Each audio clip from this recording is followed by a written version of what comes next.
Let's go to the next error that I see that is quite common, which is in paragraph structure.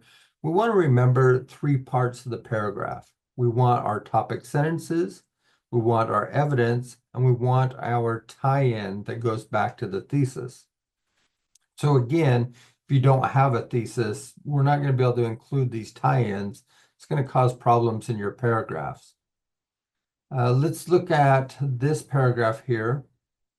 In this paragraph, we are looking at giving homework to kids, especially elementary age kids, and whether that should be done or not.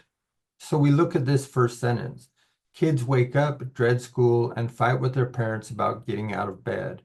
We can see this has nothing to do with homework. We're not getting a claim about homework. And so we really want to start with that topic sentence. This paragraph continues. This comes from kids waking up every morning and attending school Monday through Friday. They sit in the classroom for 8 hours, only to be given homework, which then becomes extra practice. We are getting a lot of claims before we ever get to the evidence.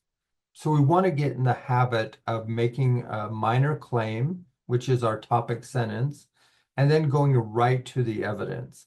So you can see there is a lot of material prior to a source here. I would eliminate all that and start with the source directly after the topic sentence. Let's look at the comment made on this quote. This proves many kids dislike working on homework. What we're really seeing is a repetition of what the quote is saying. We're not seeing any connection to a claim that's been made at the first of the paragraph. Instead, we should see how this quote comments on homework being given or the amount of homework being given. The second quote, even the kids who are good students in the traditional sense, who can get through it without great angst, see it as something to get done as quickly as possible so they can get on to something they care about after having spent the day in school. We then look at the comment again. Kids would rather spend their time doing things they enjoy. When they get home from school, here we have a fragment sentence that also causes problems. They want to play outside, ride their bikes, or simply sit down, watch TV, and relax. So again, they're just repeating what the source is saying rather than tying it back to some claim. The claim might be that they need less homework or no homework. Whatever it is, we have nothing to tie back to here. The next issue that I see is unsupported claims. So we had this in the previous paragraph in which we had a lot of claims before we got to the source. So those would be considered unsupported claims because the source material they included didn't cover everything. But let's look at a different paragraph. Children need to reduce their sugar intake to avoid getting childhood diabetes or other serious illnesses. So here we see that we have this topic sentence. We have an opinion that children need to reduce their sugar intake. And then we look at the quote that is supposed to provide support for that claim. Childhood diabetes is an epidemic in the United States. We can see that this is a short quote, and really it is not supporting the need to reduce sugar. It's not talking about sugar as a part of diabetes. And so we're getting a quote, we're getting source material, but it's not supporting that claim. And then to follow that quote, we get the comment from the writer, kids are addicted to sugar because we see it in everything. They usually start with sugary cereals or soda pops.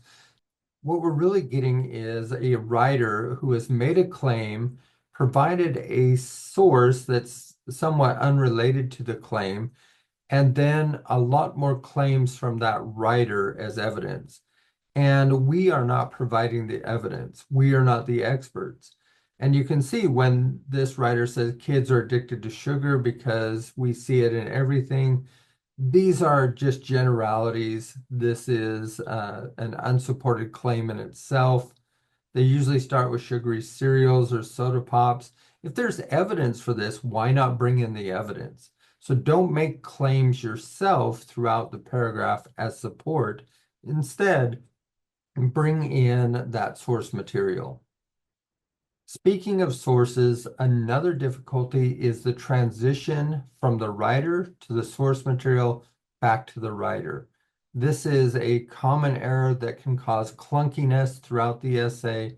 We're not seeing relationship between the source and the writer, so we want to make sure we have that smooth transition. Let's investigate this first example. Due to quick meals over home-cooked meals, it can be hard to meet all nutritional requirements, which is very important in maintaining one's physical and mental health. Plant-rich diets, this is a clunky transition because we're just moving directly from the writer to the source with no context, with no signal phrase. So we can see that this is written by Connors, or that's where the quote comes from. It would be better to give a little bit of context of what Connor's article is about. It might be something simple as saying in Connor's article about vegetarian diets, then we can use a signal phrase like she says, and then give the quote. That's going to be a lot less clunky and a lot smoother of a transition.